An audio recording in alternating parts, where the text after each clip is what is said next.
So hello everyone and welcome to this video. So इस video में हम checkout करने वाले हैं the most important question answers from the chapter first of class 11th chemistry, that is some basic concept of chemistry. Means जो सबसे important questions आ जाते हैं, जहां से मतलब एग्जामिनेशन में यही क्वेश्चंस आपके पूछे जाने वाले, साथ साथ मैं आपको वो कंसेप्ट्स भी बताऊंगा जहां से सबसे ज्यादा क्वेश्चन आपके एग्जामिनेशन में बनते हैं। आप ये वाले क्वेश्चन एक बार सब कुछ कंप्लीट कर लोगे और साथ साथ जो कंसेप्ट मैं आपको समझाऊंगा वो आप एक बार अच्छे से समझ लोगे, तो आपके एग्जामिनेशन में इस चैप्टर से अगर कोई भी क्वेश्चन आएगा आप उसको क्या कर लोगे, इजिली अटेम्प्ट कर लोगे। साथ साथ some basic concept of chemistry जो हमारा चैप्टर फर्स्ट आता है उसकी मैंने रिवीजन वीडियो बनाई हुई है। 10 से 15 मिनट्स में मैंने पूरे चैप्टर का जो कंसेप्ट है, जो फॉर्मूलाज है और भी जो भी डेफिनेशन है, वो सब कुछ मैंने बिल्कुल आपको अच्छे से रिवाइज करा रखा है। तो एक बार आप वो वीडियो भी है वो जरूर चेकआउट कर लेना, उससे आपको आइडिया हो जाएगा हम यहाँ पर वीडियो में जो भी फॉर्मूला यूज करने वाले हैं या फिर जो भी हम कंसेप्ट यूज करने वाले हैं, तो आपका उसका आइडिया रहेगा। बाकी जो भी बेसिक चीजें हैं वो सब कुछ मैं आपको बिल्कुल सब कुछ समझा के ही चलूंगा।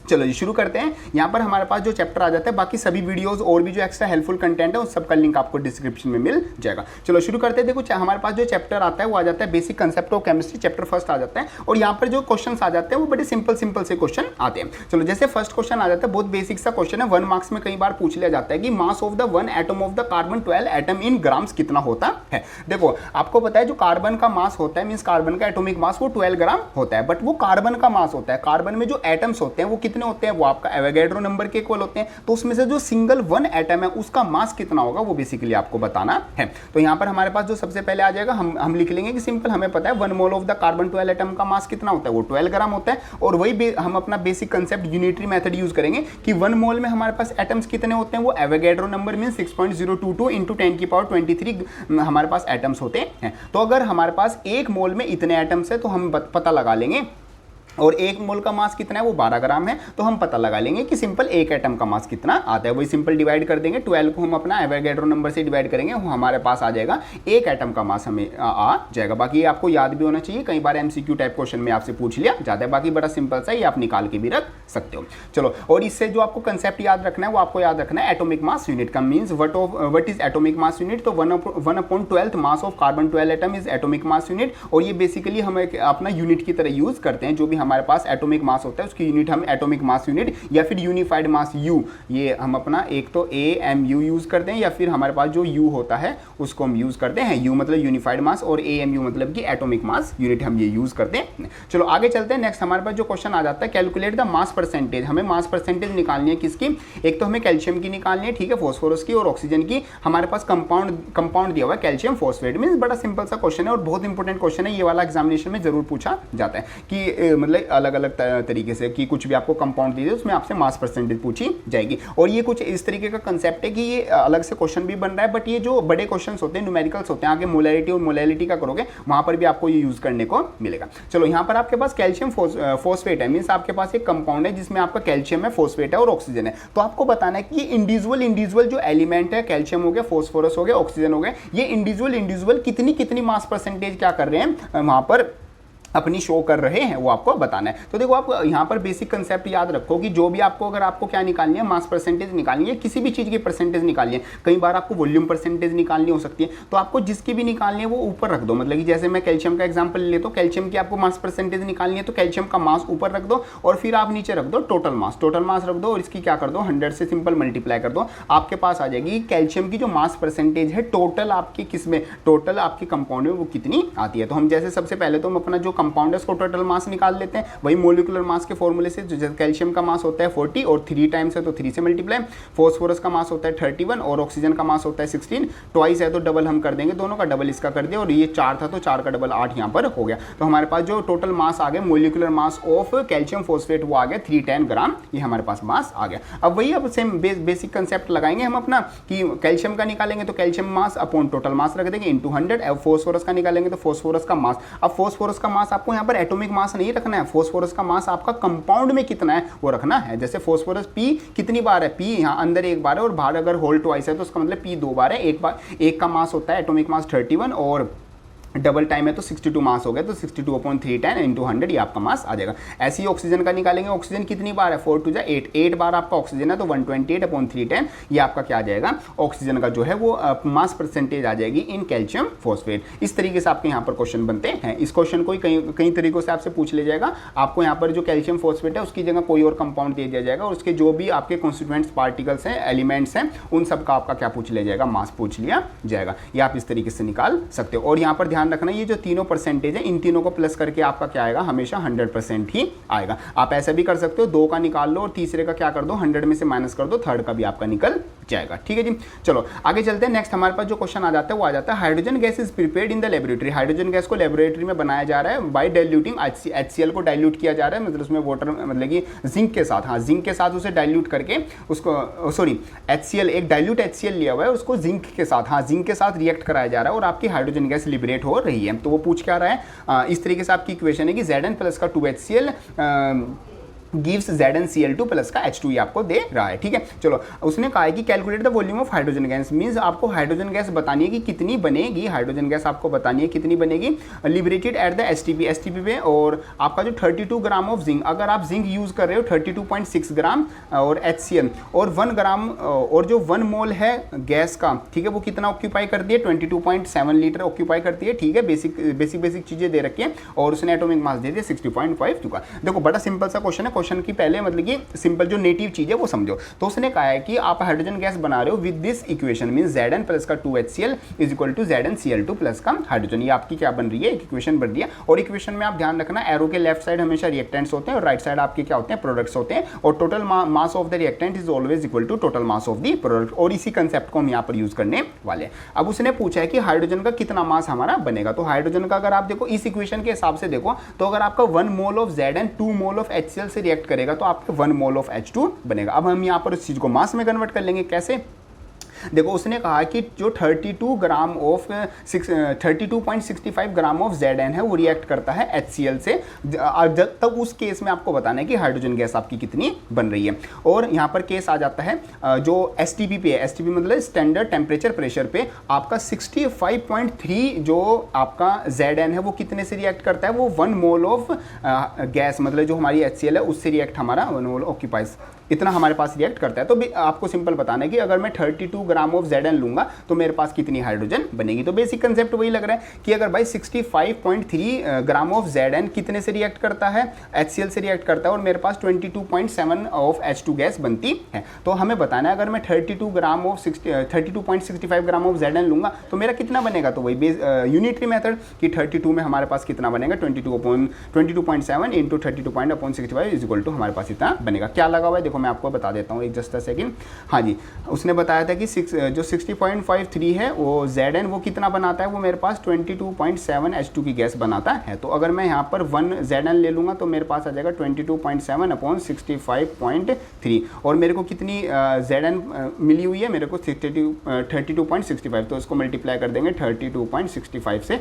बेसिकली इसको सोल्व करना है और इसको सोल्व करने के बाद आएगा 11.35 जो कि मेरी इतनी हाइड्रोजन गैस बनेगी अगर मेरा 32.65 ग्राम Zn रिएक्ट करेगा HCl से। HCl का उसने फिक्स मार्क्स रखा हुआ है, HCl का उसने कुछ भी चेंज नहीं किया। क्लियर है, ये आपका क्वेश्चन आता है। चलो नेक्स्ट आपका क्वेश्चन आता है कि volume of the solution changes with change in temperature. ठीक है, उसने बोला है कि वॉल्यूम जो होता है सॉल्यूशन का वो चेंज कर जाता है change in temperature. Simple point है, आपको बताना है will the molality of the solution be affected by the temperature, means temperature के चेंज होने से क्या आपकी जो मोलैलिटी है वो भी चेंज होगी। तो देखो यहाँ पर सिंपल आंसर आ जाता है, दो आपकी चीजें आती हैं यहाँ पर, दो कंसंट्रेशन आ जाती हैं, एक तो आ जाता है मोलैरिटी और एक आ जाता है मोलैलिटी। देखो मोलैरिटी का मतलब क्या होता है, जहां पर आपका मोलैरिटी का फॉर्मूला आप देखो number of moles upon volume of solution in litre, means हम यहाँ पर क्या यूज कर रहे हैं, वॉल्यूम ऑफ सॉल्यूशन यूज कर रहे हैं। तो वॉल्यूम ऑफ सॉल्यूशन का मतलब क्या होता है, सॉल्यूशन क्या होता है बेसिकली आपका मतलब कि जो भी पूरा लिक्विड फॉर्म में है तो वहाँ पर अगर आप टेम्परेचर को इंक्रीज या डिक्रीज करोगे, बेसिकली आप चेंज करोगे तो वहाँ पर वॉल्यूम में भी क्या आएगा, चेंज आएगा, क्योंकि आपकी जो और साथ साथ मोलैरिटी में भी चेंज आएगा, क्योंकि मोलैरिटी किस चीज़ पर डिपेंड कर रही है, वो सॉल्यूशन पर डिपेंड कर रही है।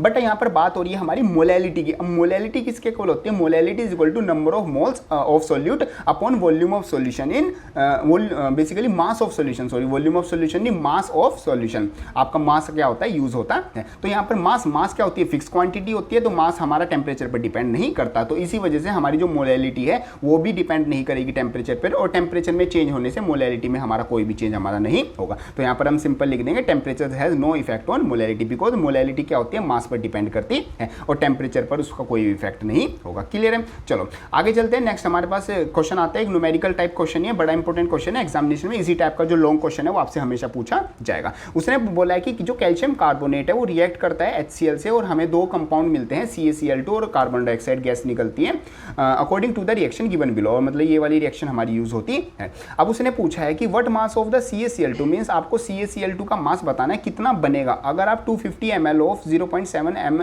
HCl लो, मींस उसने HCl की जो क्वांटिटी है वो आपको बता दी।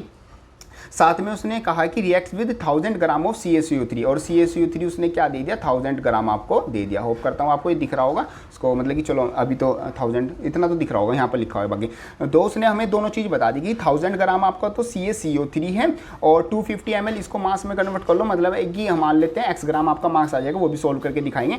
x ग्राम आपका क्या हो गया, CaCO3 हो गया। तो दोनों रिएक्ट करके कितना CaCl2 बनाएंगे, बस आपको वो बताना है। साथ साथ आपको बताना है कौन लिमिटिंग रिएक्टेंट है, तो जो कम होगा रिएक्शन में वो लिमिटिंग रिएक्टेंट हो जाएगा। साथ साथ आपको बताने हैं calculate the number of moles, moles बताने कितने बनेंगे। तो मास निकल गया तो नंबर ऑफ मोल्स भी निकल जाएंगे, क्योंकि आपको पता है मोल्स किसके इक्वल होते हैं, मास अपॉन मोलर मास। तो ये फॉर्मूला आप यूज कर लोगे, आपके मोल्स भी निकल जाएंगे। चलो सबसे पहले तो ये हमें जो मतलब कि जो HCl की जो हमें वैल्यूज दे रखी है इनको हम मोल्स में कन्वर्ट कर लेते हैं, या फिर हम मतलब कि बेसिकली वैसे मोल्स में ही ज़्यादा ईजी रहेगा, बाकी आप इसको वेट उसमें वेट में भी कन्वर्ट कर सकते हो, मास में भी कन्वर्ट कर सकते हो, तब भी आपका मतलब क्वेश्चन है वो सेम ही रहेगा। बट यहाँ पर अगर मोल्स में कर लेते हैं तो कैलकुलेशन थोड़ी इजी हो जाती है। तो देखो यहाँ पर 250 ml है, तो हमें मतलब कि सॉल्यूशन का जो वॉल्यूम है वो कितना है, 250 ml, ठीक है, ये लिख दिया। और फिर जो मोलैरिटी दे रखी है वो 0.76 m दे रखी है। हमें यहाँ पर क्या निकालना है, हमें मोल्स निकालने हैं। तो आपको पता है जो मोलैरिटी का फॉर्मूला होता है, कैपिटल M इक्वल टू क्या होता है, moles upon volume. Moles upon volume होता है, तो मोल्स कितने हैं वो हमें पता नहीं है, मोल्स हम यहाँ पर निकाल लेंगे। वॉल्यूम कितना है, वो 250 है, 250 ml में हमें लीटर में लेना होता है। यहाँ पर वॉल्यूम हमेशा ध्यान रखना, तो 1000 से क्या कर देंगे, डिवाइड कर देंगे। और इधर मोलैरिटी कितनी है, मोलैरिटी मेरी आ जाती है, मैं इसको थोड़ा सा इधर लिख देता हूँ ताकि मेरे पास जगह रहे। हाँ चलो, ये मेरे पास मोलैरिटी कितनी है, मोलैरिटी मेरे पास है 0.76। इसको जब मैं सोल्व करूँगा यहाँ से मैं इस m की वैल्यू निकाल लूँगा। ये m मेरा मतलब क्या है, मोल्स।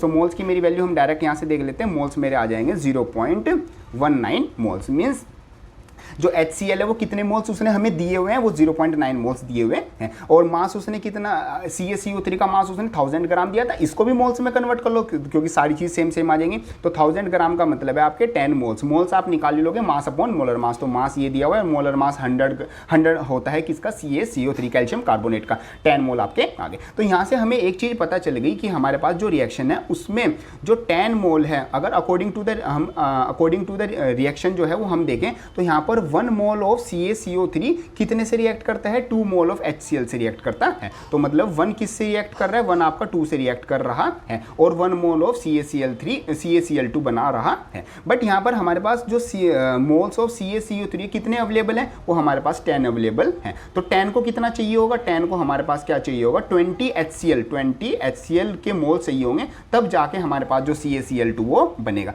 बट अगर आप यहाँ पर ध्यान से देखो, हमारे पास जो HCl के जो मोल्स है वो कितने अवेलेबल है, वो सिर्फ हमारे पास 0.9 अवेलेबल है। मतलब कि हमें चाहिए तो ज़्यादा बट वो है कम, तो इसलिए हमारे पास जो HCl हो गया वो क्या हो गया, लिमिटिंग हमारे पास रिएक्टेंट हो गया। ये एक चीज़ पता चल गई। हमारे पास लिमिटिंग रिएक्टेंट कौन हो गया, वो हमारे पास HCl हो गया, क्योंकि चाहिए तो हमें 20 मोल्स थे बट हमारे पास 0.19 मोल ही हमारे पास है। अब यहाँ पर कितने मोल्स है वो हम कैसे निकाल लेंगे, वो तो बड़ा सिंपल सा मेथड है भाई। आपको पता है 10 के लिए कितने चाहिए, 10 के लिए 20 चाहिए, ठीक है। 1 के लिए कितना चाहिए होगा, 20। रुक जाओ, इसको उल्टा करते हैं। हाँ, 20 के लिए आपको कितना चाहिए, 10 चाहिए था, ठीक है। और 1 के लिए कितना चाहिए होगा, 10/20, और आपके पास कितना है, 0.19 अवेलेबल है। तो 10/20 इंटू 0.19, इसको बेसिकली 0.19 इसको आप सोल्व कर लोगे, और हाँ, आपके पास क्या आ जाएंगे, आपके पास इसके CaCO3 के मोल्स आ जाएंगे, कितने मोल्स आपके रिएक्ट करेंगे। जैसे हम यहाँ पर भी चेकआउट कर सकते हैं, यहाँ पर हाँ वही 1 मोल ऑफ 2 मोल्स के साथ रिएक्ट करेगा, 10 मोल आपका 20 के साथ रिएक्ट करेगा, तो आपके पास आ जाएगा 0 मोल। तो HCl आपका लिमिटिंग रिएक्टेंट, वही चीज़ हमने देख ली। और अब हम देखेंगे कि जो CaCl2 का है वो कितना हमारे पास मास रिक्वायर हो, मतलब कि कितना बन के आएगा।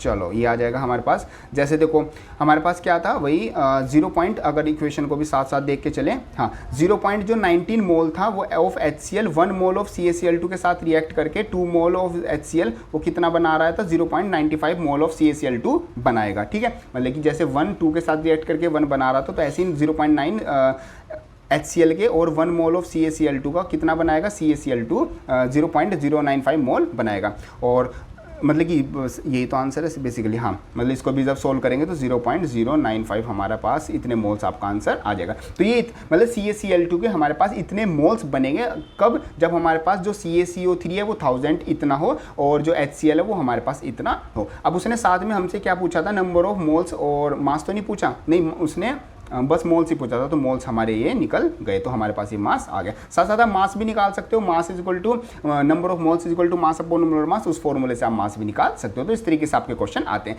बेसिक कंसेप्ट आपका वही लगेगा इसमें कि total mass of the reactant is always equal to total mass of the product, और साथ साथ जो एलिमेंट्स और जो भी कंपाउंड्स होते हैं always react in a fix proportion bye their mass. Means जैसे यहाँ पर 1 मोल 2 के साथ रिएक्ट कर रहा है तो रेशो में ही हमेशा फिक्स रेशो में क्या करेंगे वो रिएक्ट करेंगे, जैसे 1 2 के साथ तो 10 20 के साथ, ऐसे ही आपका बेसिक यहाँ पर कंसेप्ट लगेगा। क्लियर, चलो आगे चलते हैं। नेक्स्ट हमारे पास क्वेश्चन आता है define the law of multiple proportion. Multiple proportion का देखो मैं ये क्वेश्चन है मतलब कि बिल्कुल शॉर्टकट तरीके से सिर्फ आपको सोल्व ही नहीं करके दिखा रहा हूँ, साथ साथ मैं आपको चीजें बता रहा हूँ कि किस तरीके से वो सोल्व हो रहा है और वहाँ पर क्या क्या चीजें यूज हो रही है। जैसे यहाँ पर लिमिटिंग रिएक्टेंट, तो लिमिटिंग रिएक्टेंट से बताना नहीं है, आपको समझाना भी है। तो आप इस चीज को समझो कि लिमिटिंग रिएक्टेंट का मतलब क्या होता है। तो जो चीज कम रह गई तो ये चीजें सारी आपको पता होनी चाहिए। एक क्वेश्चन करने का मतलब यहाँ पर सिर्फ ये नहीं है कि हमने एक क्वेश्चन कंप्लीट कर लिया। एक क्वेश्चन कंप्लीट करने का मतलब यहाँ पर है कि हमने मतलब कि चार इसमें जितने भी कंसेप्ट आए, जैसे हमारा लिमिटिंग रिएक्टेंट का कंसेप्ट आ गया, हमारा लॉ ऑफ कांस्टेंट प्रोपोर्शन का कंसेप्ट आ गया, साथ साथ हमारे पास मोल्स का कंसेप्ट आ गया, तो ये कंसेप्ट भी हमारे रिवाइज हो गए, ये कंसेप्ट भी आपने साथों हाथ सीख लिए। तो ये बहुत चीजें आपको ध्यान से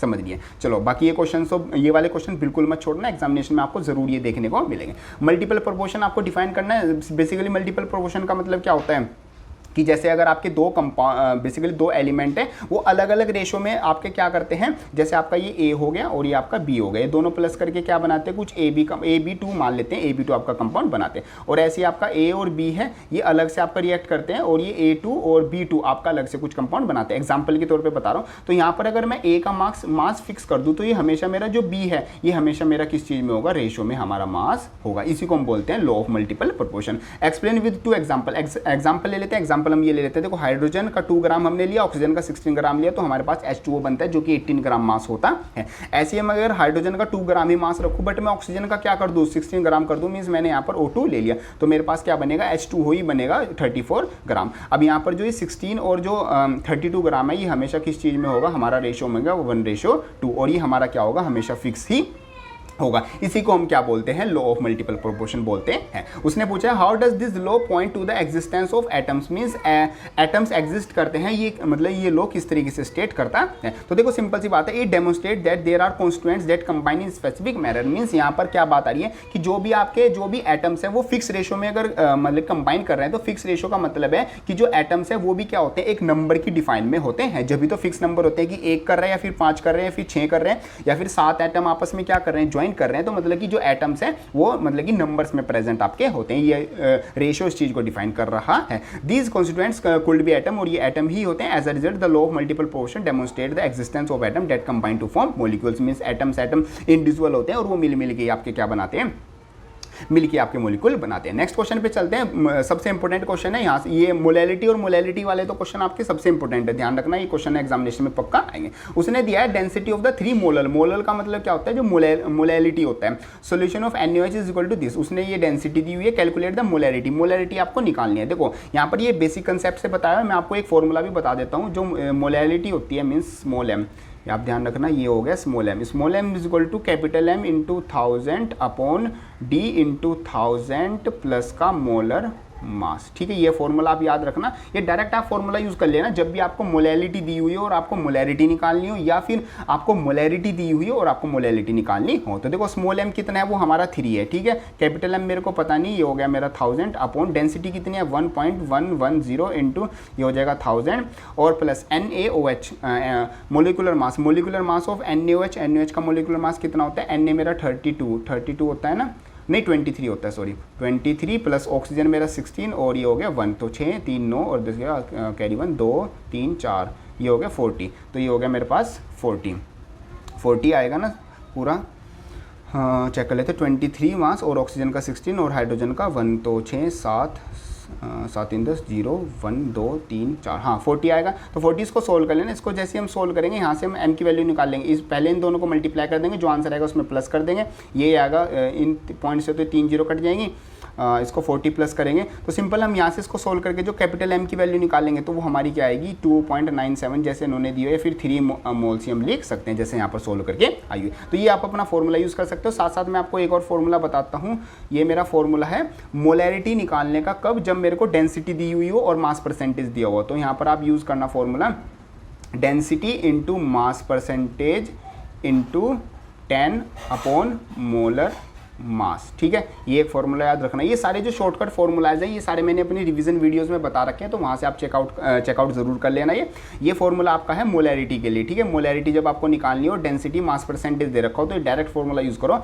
कंसेप्ट ये लगाना ही नहीं है, डायरेक्ट आपका आंसर आएगा। चलो एक बार कंसेप्ट से भी देख लेते हैं किस तरीके से होगा। तो आपको मोलैरिटी दे रखी थी 3m, तो मोलैरिटी की हेल्प से आप क्या निकाल लोगे, आप अपना फॉर्मूला यूज़ करोगे कि moles of solute upon mass of solvent, ठीक है। तो आपने यहाँ से क्या निकाल लिया, मोल्स निकाल लिया जो कि n आपके आगे, और सोलवेंट का जो मास है वो आपका 1000/3 हो गया। तो नंबर ऑफ मोल्स आपके मास अपॉन मोलर मास होते हैं, तो NaOH का हम यूज़ करेंगे। NaOH में मास अपॉन मोलर मास अपना 40 है। ऐसे हमारा डेंसिटी कितनी आ गई 1.110 दिस। तो mass of 1 ml solution, 1 ml का सोल्यूशन का मास कितना होगा, सोल्यूट प्लस सोलवेंट दोनों को हम यूज़ कर लेंगे।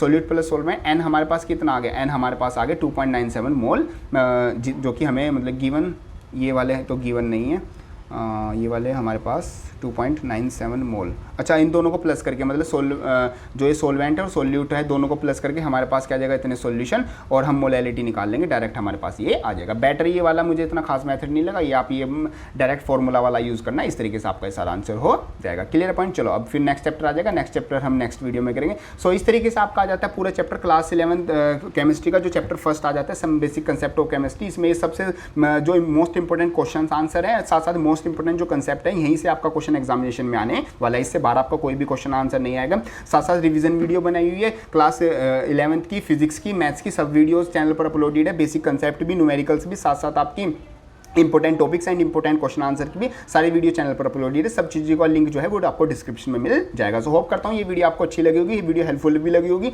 वीडियो हेल्पफुल लगे तो लाइक जरूर कर देना, एंड यस जाते हुए चैनल को सब्सक्राइब जरूर कर लेना, क्योंकि नेक्स्ट में हम जो सेकंड चैप्टर है उसके क्वेश्चन आंसर करेंगे, और बिल्कुल बेसिक से जो हर एक सारा कंसेप्ट है और सारे क्वेश्चन आंसर है उनको बिल्कुल अच्छे से चेकआउट करेंगे। सो होप करता हूँ सब कुछ आपको अच्छा लगा होगा। जाते हुए चैनल को सब्सक्राइब जरूर कर देना। सो मिलते हैं अपनी नेक्स्ट किसी हेल्पफुल वीडियो में, तब तक के लिए थैंक यू।